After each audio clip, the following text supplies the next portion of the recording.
হেভেলছৰ 1.5 টনৰ AC split inverter মডেলটো ইয়াৰ পানীৰ ভিতৰত leakage কৰিছে। এতিয়া ইয়াক খুলি আমি চাম পানী ক'ৰ পৰা পৰিছে। ড্ৰেইন জাম হৈছে, খোলাৰ পিছত ইয়াক ছাৰ্ভিচিং কৰিম।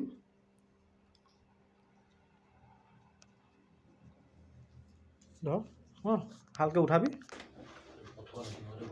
পষ্ট কৰিছিলি, পষ্ট কৰি দিবি। AC খোলাটো দেখুওৱা নাই কাকো, খোলা ভিডিঅ'টো দি দে।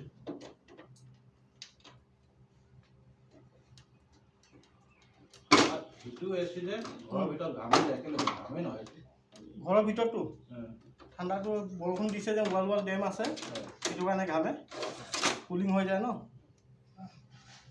নেটটো মাজত চাফা কৰিছিলে, লেতেৰা হৈছে ভিতৰত।